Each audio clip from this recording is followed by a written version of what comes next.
इस कार्यक्रम के प्रायोजक है कृषि एवं किसान कल्याण मंत्रालय, भारत सरकार। आकाशवाणी का FM गोल्ड चैनल आप सभी सुन रहे हैं 100.1 मेगाहर्ट्ज पर। साथियों, कार्यक्रम किसान की बात में आप सभी का बहुत बहुत स्वागत है। आज मैं हूं आपके साथ आरती और मैं अमित। जी बिल्कुल, किसान की बात कार्यक्रम जानकारियों से भरपूर कार्यक्रम, और ऐसी बातें हम आपको बताते हैं। वैज्ञानिक की तकनीकें ऐसी बताते हैं जो आपकी खेती में कई गुना इजाफा दे देती है, और ऐसे वैज्ञानिकों से भी बात कराते हैं जो बताते हैं आपको कि फील्ड में दरअसल क्या काम चल रहा है। बिल्कुल आरती, आपने सही कहा। कार्यक्रम किसान की बात में जहां एक और वैज्ञानिकों की सोच हमारे किसान भाई बहनों तक पहुंचती है, वहीं उनकी सोच का पूरा लाभ उठाते हैं और उसको अपनी कृषि में जब प्रयोग करते हैं तो कहीं ना कहीं बहुत अच्छा उत्पादन मिलता है, लागत मूल्य कम होता है। और कार्यक्रम का उद्देश्य भी यही है कि खेत खलिहान खिलखिलाएं, किसान की जो आर्थिक मजबूती है वो और मजबूत होती रहे। जी बिल्कुल, देखिए, और किसान की आर्थिक मजबूती जो उन्नत होती रहे, एकदम काफ़ी मजबूत हो जाए, ऐसा तो हम चाहते ही हैं। लेकिन साथ ही साथ हमारे किसान मित्र अपनी तरफ से भी ऐसी कई चीज़ों के बारे में उनको ध्यान रखना चाहिए, ताकि उनको जो है छोटी छोटी जो कदम बढ़ाने होते हैं खेती की उन्नत दिशा की तरफ, उसमें कोई परेशानी नहीं आए। जैसे अमित, हम बात करें अगर मृदा संरक्षण की बात करें तो कितनी सारी चीज़ें हैं जिससे हमारे जो किसान भाई हैं वो मृदा को संरक्षित कर सकते हैं या उसकी जो उर्वरक क्षमता है उसको बढ़ा सकते हैं। बिल्कुल आपने सही कहा, क्योंकि जो वैज्ञानिक यहाँ आते हैं उनके माध्यम से भी हम अपने किसान भाई बहनों तक यह बात पहुंचा चुके हैं कि भाई मृदा संरक्षण आज के समय में कितना आवश्यक है। सबसे पहले हमें देखना है कि हमारे खेत की जो मृदा है वो बीमार होती जा रही है। हम कितने उर्वरक का प्रयोग कर रहे हैं, एक और कीटनाशी दे रहे हैं, खरपतवार नाशियों का प्रयोग कर रहे हैं, अनेक प्रकार के रसायन कृषि में हम प्रयोग किए जा रहे हैं, और कहीं ना कहीं बहुत कम लाभ के चक्कर में, बहुत कम लाभ पाने के हम एक लगे हुए हैं, लेकिन कहीं ना कहीं हानि बहुत ज्यादा है। तो इसमें हमें संभल के कदम रखना होगा। मृदा संरक्षण होगा, मृदा स्वस्थ होगी, कहीं ना कहीं होने वाली फसलों की गुणवत्ता होगी और हम भी स्वस्थ रहेंगे। स्वस्थ भारत का निर्माण स्वस्थ मृदा से होगा। जी बिल्कुल, और देखिए, मृदा संरक्षण की जब बात होती है या फिर मृदा की स्वास्थ्य की बात होती है तो हमारे किसान मित्रों को ये भी पता होना चाहिए कि मृदा स्वास्थ्य कार्ड एक बहुत ही अच्छी चीज़ है जो हमारे किसान भाई को बता देती है कि अगर उनके खेत में जो मिट्टी है वो उसका pH लेवल क्या है, या उसमें कितनी उर्वरक क्षमता है, कितनी उसमें कमी है, जिसके हिसाब से जब आप वो करवा लेते हैं, और हमेशा नहीं करवाना होता, ज़्यादातर ये हर 3 साल में करवाना होता है, और आप जब करवा लेते हैं वो एक टेस्ट होता है। आपके आसपास के जितने भी इसके खेत से जुड़े हुए जितने भी जगह है वहाँ पर आप जाके करवा सकते हैं, और आपको वहाँ से पता चल जाएगा रिजल्ट कि आपकी जो खेत की मिट्टी है वो कौन सी फसल की योग्य है अभी। बिल्कुल आपने सही कहा कि जो हमारे नज़दीकी कृषि विज्ञान केंद्र हैं या हमारे कृषि विश्वविद्यालय हैं, इनमें हम जाकर के देख सकते हैं कि अपने खेत की मृदा को अलग अलग स्थान से लेकर के जाएं, थोड़ी सी थोड़ी मृदा में ही, वहीं हमें पता लगेगा कि इस मृदा में जो मृदा है उसमें कौन पोषक तत्वों की अधिकता है, कौन से कम है। ये नहीं है कि हमें लग रहा है कि नाइट्रोजन है, मात्रा इसकी अच्छी है, लेकिन फिर भी हम खाद दिए जा रहे हैं। हम प्रयोग कर रहे हैं कि भाई पोटास है, फास्फोरस है, जिसकी अधिकता है, हमें उसका प्रयोग बिल्कुल नहीं करना है। हमें कोशिश करनी है कि किसका प्रयोग किया जाए और किसका कम किया जाए, क्योंकि ये कहीं ना कहीं एक लागत का विषय है। यदि किसान की लागत कम होगी तो निश्चित रूप से बहुत अधिक उत्पादन हमें मिलेगा, और कहीं ना कहीं लागत जब कम हम लगाएंगे तो यही हम चाहते हैं कि किसान की लागत कम हो, उत्पादन बढ़े। और ऐसे में जब विशेष बात होती है तो हम वैज्ञानिकों और विशेषज्ञों की राय तो निश्चित ही अपने किसान भाई बहनों तक पहुंचाते हैं। जी बिल्कुल, देखिए, जब विशेषज्ञों की बात की हमारे अमित जी ने, तो आपको बता दें कि आज जो हमारा विषय भी खास है, और साथ ही साथ विशेषज्ञ भी जो हैं वो भी आ चुके हैं, हमारे साथ जुड़े हुए हैं। तो बात करते सबसे पहले आज जो हम विषय लेने वाले हैं वो है खरीफ फसलों में इसके क्या क्या पोषक प्रबंधन अभी आप समसामयिक तौर पर कर सकते हैं। तो जितनी भी खरीफ फसलें हैं उनके विषय में आज बात होने वाली है, और हमारे जो एक्सपर्ट हैं उनके बारे में भी आपको बताते हैं। जी, आज हमारे साथ हैं विशेषज्ञ डॉक्टर तुलसाराम, प्रधान वैज्ञानिक, सस्य विज्ञान संभाग, भारतीय कृषि अनुसंधान संस्थान पूसा, नई दिल्ली से। डॉक्टर साहब, कार्यक्रम में आपका स्वागत, अभिनंदन। जी, सभी किसान भाइयों को सबसे पहले मैं नमस्कार करता हूं। और जैसे इन्होंने बताया कि पोषक तत्वों का प्रबंधन जो खरीफ क्रॉप के लिए किया जाता है, उसके अंदर क्या है कि सबसे पहले मैं थोड़ा सा आपका ध्यान आकर्षण उस ओर करना चाहता हूं कि हमने हमारी मृदा को या उपजाऊ शक्ति को नष्ट कैसे किया। हमने क्या किया कि लगातार फसलें उगाई और उसके अंदर जो हमारे रासायनिक खाद थे उनका प्रयोग किया, फसल दर फसल लेते रहे। धीरे धीरे क्या हुआ कि मृदा के अंदर ऑर्गेनिक कार्बन की मात्रा कम हो गई जी। और जिस वजह से हमारी सॉइल उत्पादन देना धीरे धीरे कम हो गया।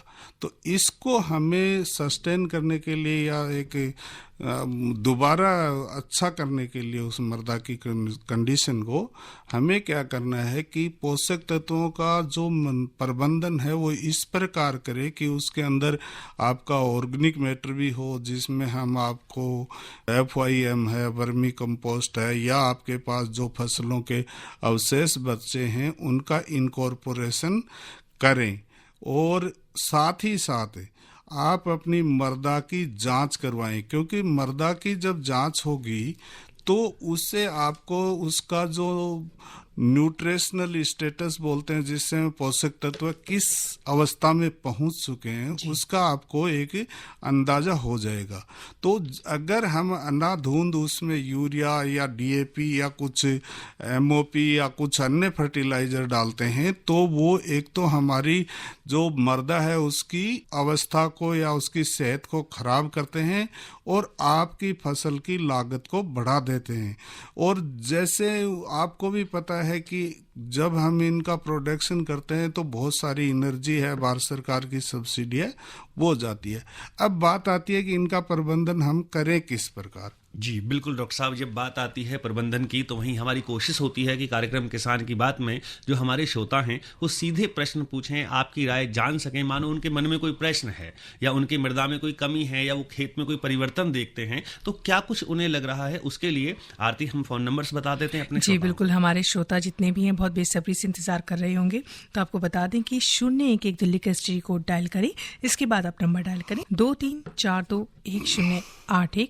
एक और फोन नंबर है साथियों 23421083। इस पे आप कॉल कर सकते हैं और पूरे खरीफ फसलों के बारे में जितना भी आप जानना चाहते हैं, उनके पोषक प्रबंधन से जुड़ा हुआ कुछ जानना चाहते हैं तो इस विषय पे आज आप बात कर सकते हैं, पूछ सकते हैं। और हमने बात की ही है और फिलहाल डॉक्टर साहब आप प्रबंधन की बात कर रहे थे। हाँ, प्रबंधन के बारे में मैं ये बता रहा था कि जो हमारे रासायनिक खाद हैं उसके बजाय हम अकेली देने के बजाय हमने ऑर्गेनिक मैटर जो है हमारे पास उपलब्ध वो तो मिलाना ही मिलाना है। उसके अलावा आपको अपनी मृदा की जांच करवानी है और उसमें बायो फर्टिलाइजर, क्योंकि हमने जब लगातार उसमें रासायनिक खाद डाली और उसको पेस्टिसाइड वगैरह डाले तो उसमें हमारा जो माइक्रोफ्लोरा जिसको हम बोलते हैं कि उसके अंदर होता है, जिसमें कुछ बैक्टीरिया होते हैं, कुछ फंजाई होती है, कुछ छोटे सूक्ष्म जीव होते हैं,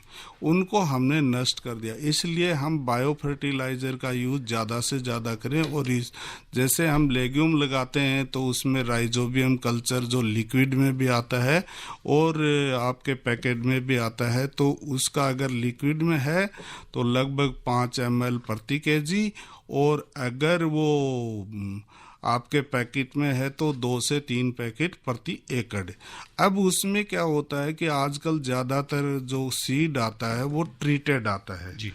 तो उसके अंदर क्या होता है कि कार्बन डाइजिम और बावेस्टीन वगैरह का सीड ट्रीटमेंट ऑलरेडी जो अवेलेबल सीड होता है मार्केट में उसमें होता है। तो उसकी सूरत में उसके सीड के ऊपर कोट ना करके, अगर सीड ट्रीटेड नहीं है फिर तो आप सीड ट्रीटमेंट डायरेक्टली कर सकते हैं। अगर सीड ट्रीटेड है तो आप FYM का बारीक मिक्सचर लें और उसके अंदर वो लिक्विड फॉर्म या आपकी जो पाउडर फॉर्म है उसको मिलाएं और पूरा, जैसे 3 पैकेट हैं तो आप 1 एकड़ में, और उसके हिसाब से अगर एक बोतल में देख लो कितनी बीज आपका पड़ना है, उस हिसाब से उसको उसमें मिक्स कर दें और उसका खेत में छिड़काव करके या बीज के साथ उसको खाद को मिला के थोड़ा सा हाई रेट पे अगर वो कल्टी का नंबर बढ़ा देंगे तो उससे आपका वो बीज और वो दोनों चले जाएंगे। तो उस सूरत में वो मरते नहीं हैं और आपका जो फसल में जो उनका रिस्पॉन्स होता है वो अच्छा आता है। जी, और डॉक्टर साहब इस विषय पर, क्योंकि प्रबंधन की बात हो रही, किस तरह से पोषक प्रबंधन कर सकते हैं। बहुत सारी बातें आपसे करनी है, हमारे कॉलर्स भी आना शुरू हो चुके हैं, उनका भी नंबर आएगा ज़रूर, लेकिन अभी फ़िलहाल समय हो गया है कि आप सभी से एक छोटा सा अंतराल लेते हैं और बहुत जल्द मिलते हैं बहुत सारी जानकारियों के साथ। जोखिम से निकल कर फसल आए, सुरक्षित हो जाए,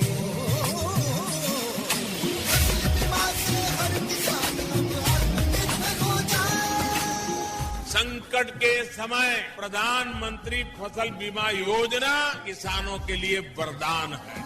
अब सूखा पड़े या बाढ़ आ जाए कोई डर नहीं, अब ओले पड़े या कीट पतंगे फसल खा जाए कोई फिक्र नहीं, क्योंकि हमने लिया है प्रधानमंत्री फसल बीमा। बुआई से फसल कटाई तक हर जोखिम का दावा, न्यूनतम प्रीमियम पर अधिकतम भुगतान का वादा। योजना से हर साल जुड़ रहे हैं 5 करोड़ से ज्यादा किसान। अब आपकी है बारी। नजदीकी कृषि कार्यालय, सहकारी समिति, बैंक शाखा, अधिकृत बीमा कंपनी या जन सेवा केंद्र में स्वेच्छा से करा सकते हैं पंजीकरण। फसल बीमा पोर्टल या फसल बीमा ऐप द्वारा भी कराया जा सकता है पंजीकरण। प्रधानमंत्री फसल बीमा योजना, आपकी फसलों का संपूर्ण सुरक्षा कवच। कृषि एवं किसान कल्याण मंत्रालय। एक बार फिर से स्वागत है आप सभी का कार्यक्रम किसान की बात में। आज हम बात करें खरीफ फसलों के लिए समेकित पोषक प्रबंधन इस विषय पर, और हमारे जितने भी किसान मित्र हैं, अगर आप बात करना चाहते हैं, कुछ जानना चाहते हैं, तो आप जान सकते हैं डॉक्टर तुलसीराम जी से कि क्या क्या आप इस विषय पे जानना चाहते हैं। 23421081 ये हमारा आज का फ़ोन नंबर है। एक और फ़ोन लाइन है 23421083। जी डॉक्टर साहब, बात चल रही थी समेकित पोषक प्रबंधन। वही बात है कि आपने कहा कि हमें मृदा की जांच करानी चाहिए और मृदा में पोषक तत्वों की कमी या बहुलता के आधार पर ही हमें प्रयोग करना चाहिए। तो इसमें मृदा स्वास्थ्य कार्ड जो है वो कितना महत्व? देखिए, मृदा स्वास्थ्य कार्ड एक भारत सरकार की स्कीम है जिसके तहत किसान अपनी खाद और अपनी मृदा और जो इरिगेशन वाटर है उसका फ्री जांच करवा सकते हैं। उससे एक सॉइल हेल्थ कार्ड मिलता है और उस कार्ड पे सारी जानकारी लिखी होती है कि इसमें आपका नाइट्रोजन कितना, आपके खेत में फास्फोरस कितना है, पोटास कितना है। तो उसी के हिसाब से हमें जो हमारी जो भी फसल लगा रहे हैं, जैसे मान लो आपके खेत में पहले से ही उस पोषक तत्व की उपलब्धता है तो ज़्यादा लगाने की आवश्यकता नहीं है, और अगर कमी है तो उस सूरत में हम उस पोषक तत्व को किसी भी सोर्स से, चाहे वो ऑर्गेनिक इनऑर्गेनिक, दे दें। आजकल एक और है कि अगर हम नैनो फर्टिलाइजर्स आ रहे हैं बहुत सारे, और वैज्ञानिकों की अभी तक ये है कि जी इसका बड़ा अच्छा रिजल्ट है, तो किसान भाई भी इनका प्रयोग करें, क्योंकि इनके प्रयोग करने से जो एक बोरा यूरिया है उसमें आपका 100 ml या के लगभग जो लिक्विड आता है वो उसकी रिक्वायरमेंट पूरी कर देता है। अब कुछ समय ऐसा आता है कि जी किसान कहते हैं इसका जो रिस्पॉन्स अच्छा नहीं आता या ये है, तो जो इनिशियल पहले जब पौधा छोटा होता है, क्योंकि इसका फोलियर एप्लीकेशन ही काम में आता है, तो इसलिए जब पौधे छोटे होते हैं जमाव अच्छा नहीं होने की वजह से भी ये चीज़ें इफेक्टिव नहीं होती। इसलिए 15 से 20 किलो नाइट्रोजन उनकी बुआई के साथ ही खेत में लगा दें। और जो नैनो फर्टिलाइजर हैं वो आपका ना कि यूरिया की फॉर्म में ही मिलता है बल्कि फास्फोरस और पोटास के भी फॉर्मुलेशन उपलब्ध हैं।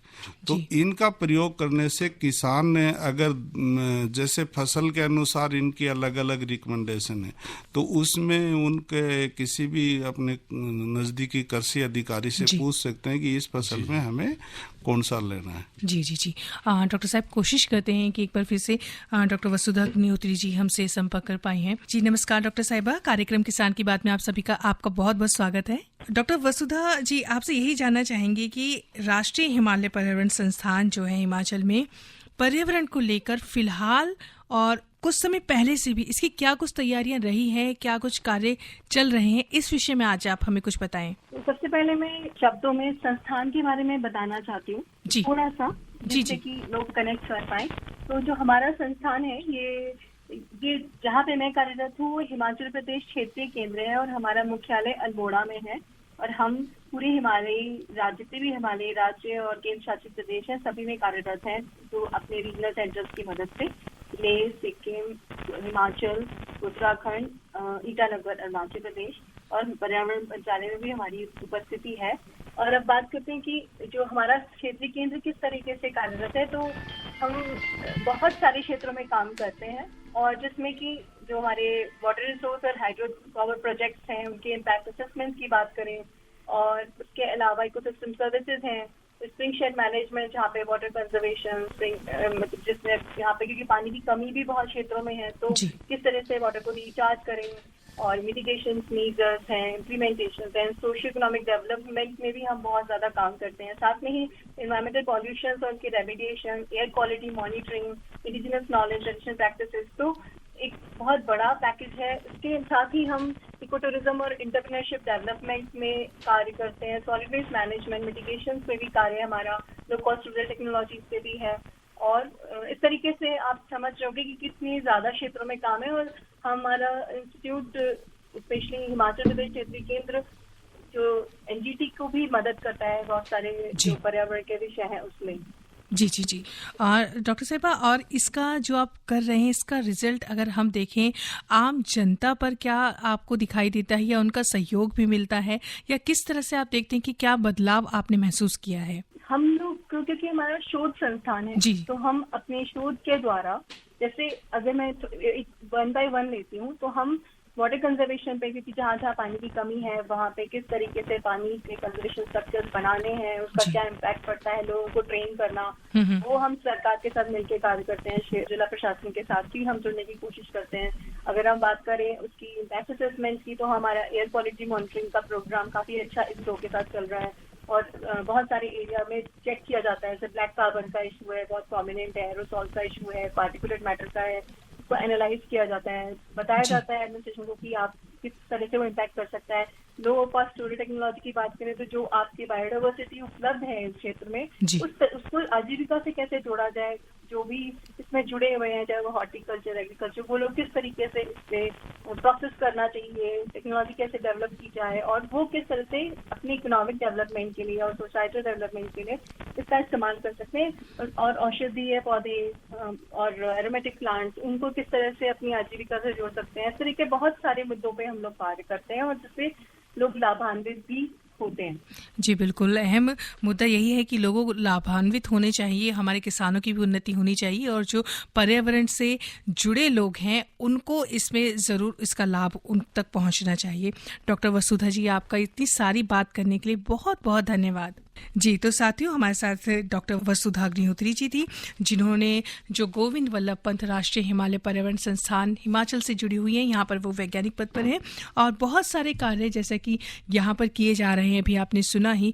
और ख़ासतौर पर अगर हमें जल की बात करें तो वाकई जल संरक्षण एक बहुत ही समसामयिक समय पर इसकी ज़रूरत है, और इस पर ये कार्य, इसके मतलब ये भी एक हिस्सा है जिस पर ये कार्य कर रहे हैं। वैसे बहुत से एस्पेक्ट्स हैं जिन पर ये कार्य कर रहे हैं। बिल्कुल, जब पर्यावरण की बात आती है तो जो पर्यावरण में मृदा है, जल है, वायु है, हम प्रत्येक कहीं ना कहीं हर घटक की बात करते हैं, और उनमें जब बात आती है कि मृदा के स्वास्थ्य की, तो उसकी जानकारी देने के लिए डॉक्टर तुलसाराम प्रधान वैज्ञानिक हमारे साथ उपस्थित हैं, बात कर रहे हैं किसानों से। कहीं ना कहीं मन में एक प्रश्न आता है कि जब खरीफ फसलों के लिए समेकित पोषक प्रबंधन की बात होती है, तो डॉक्टर साहब आपने बताया कि मृदा स्वास्थ्य कार्ड किस प्रकार से हम ले सकते हैं और उसमें क्या क्या होता है, लेकिन समेकित जो शब्द है, ये समेकित पोषक प्रबंधन से हम क्या समझ सकते हैं? देखिए, ये भी एक जो है आपका पोषक तत्वों का समावेश करना है, इंटीग्रेशन जिसको बोलते हैं। तो इसमें मैंने कुछ बताया कि जो ऑर्गेनिक मैटर है, आपका रासायनिक उर्वरक है, बायो फर्टिलाइजर है, ये सब उसमें एक इंटीग्रेशन। लेकिन मैं किसान भाइयों को एक और भी बहुत अच्छी सी एक छोटा सा जानकारी देना चाहता हूँ, जो मृदा के स्वास्थ्य से बहुत अच्छी से जुड़ी है। अभी मानसून आने वाला है, और हमने देखा है कि बहुत सारे खेतों के अंदर पानी बह के एक जगह से दूसरी जगह जाता है, वो अपने साथ बहुत सारे पोषक तत्वों को ले जाता है, और इससे हमारी सॉइल की उर्वरा शक्ति भी घटती है, और आने वाले समय में धीरे धीरे जो हमारा उपजाऊ जो ऊपर की मिट्टी होती है वो भी चली जाती है। तो इसलिए किसान भाइयों को विशेष रूप से इसमें ये कोशिश करनी चाहिए कि उनका खेत का पानी उन्हीं के खेत में रहे। तो इससे क्या होगा कि बहुत सारे पोषक तत्व बचेंगे, उपजाऊ भूमि बचेगी, और जो हमारा बड़ा रन ऑफ होता है किसी एरिया में वो भी बचेगा। इसके साथ साथ क्या होता है कि बहुत सारे एरिया में हमारे पोषक तत्व होते हैं लेकिन वो फसलों को उपलब्ध नहीं होते, और उसमें कंडीशन में ज़्यादातर रीजन यही होता है या तो वहाँ की सोइल का पीएच ज़्यादा होता है या कम होता है, क्योंकि पोषक तत्वों की जो उपलब्धता होती है अधिकतर केसेस में हमने देखा है वो 6.5 से लेके 7.5 पीएच रेंज के अंदर ज़्यादा होती है जी। तो इसलिए जहाँ जहाँ मृदा में कोई प्रॉब्लम है, अगर वो तो उसमें जिप्सम है, हरी खाद है, उस हिसाब से उसका पीएच है इन बिटवीन इस में रहना चाहिए, इस रेंज में, ताकि जितने भी पोषक तत्व आपकी मृदा में होंगे वो ज़्यादा से ज़्यादा उपलब्ध रह सकें। दूसरी बात ये होती है कि हमने ये देखा कि कुछ एरिया में सोइल जैसे हमने ज़्यादा खेती किया, उनमें मैनिपुलेशन बहुत ज़्यादा किया तो कॉम्पैक्ट हो गई है जी। तो उस कॉम्पैक्ट को ऑर्गेनिक मैटर डालने से कम किया जा सकता है, लेकिन साथ साथ ये भी ध्यान रखा जाए कि बहुत ज़्यादा एक्सेस में प्लोइंग है, हैरोइंग है, जितना ज़रूरत हो उतना ही करें उनमें। उससे एक तो हमारी लागत बढ़ती है, हमारी मृदा खराब होती है, और स्पेशली कई बार क्या होता है कि कुछ कहते हैं जी हम ये मिला देते हैं फसल के रेजिड्यू वगैरह, तो इसमें डिकम्पोजिशन नहीं होता टाइमली, और इस वजह से क्या है कि वो होता है। तो यहाँ पे एक पूसा डिकम्पोजर कुछ हमारी IRI ने बनाए हैं, तो उनका अगर वो पहले अवशेष जब फसलों के हों उस पर एक छिड़काव कर दें और उसके बाद में उनको मिला दें तो बहुत जल्दी सड़ जाते हैं और उस फॉर्म में आ जाते हैं जो पोषक तत्व प्रदान करते हैं। इसी के साथ में भी एक और भी चीज़, रोचक चीज़ है कि जब कोई भी ऑर्गेनिक मैटर डाला जाता है, जब वो मृदा में सड़ता है या उसका डिकम्पोजिशन होता है, तो वो मृदा जो बैक्टीरिया उसमें प्रोसेस में आते हैं वो कुछ न्यूट्रिएंट वहाँ से लेते हैं। तो जब हम ऐसा करते हैं तो कुछ समय के लिए मृदा में कुछ पोषक तत्वों की कमी हो जाती है, स्पेशली नाइट्रोजन की जी।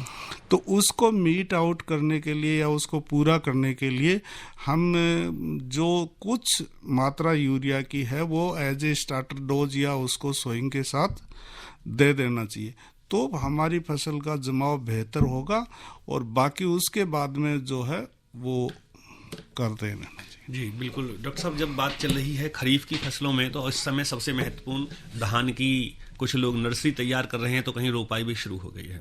ऐसे में हम धान के किसानों को क्या सलाह दे सकते हैं समेकित पोषक प्रबंधन के विषय? देखिए, धान का प्रबंधन है वो जैसे हमारे कुछ दिल्ली के सराउंडिंग एरिया में है, यहाँ पे ज़्यादातर एरिया बटासा है, क्योंकि रेवाड़ी और हरियाणा वाली साइड में बाजरा, मक्की और मूंग, मोठ इस तरह की फसलें होती। इधर जो यूपी वाली साइड है उधर धान का होता है।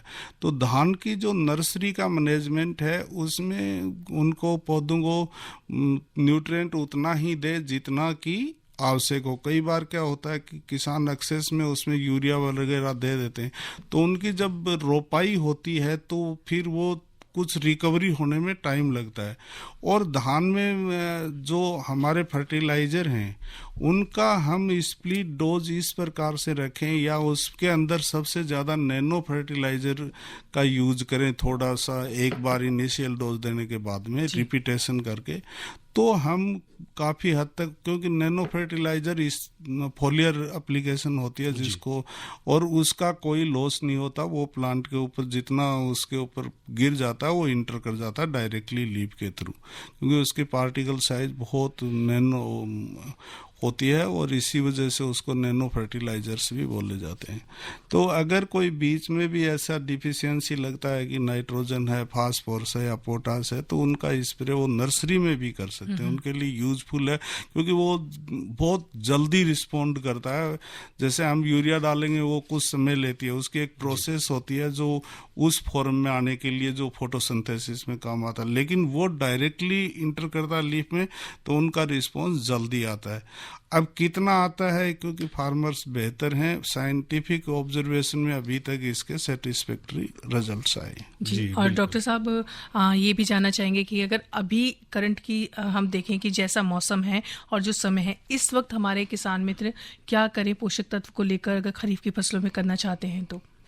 देखिए, जहाँ जहाँ थोड़ा मॉइस्चर है और किसी किसानों के खेत में कुछ क्रॉप के रेजिड्यू हैं तो उनको पूसा डिकम्पोजर मिले तो ठीक है, नहीं भी उपलब्ध होता है किसी एरिया में तो वो उनको खेत में मिला दें, नंबर 1।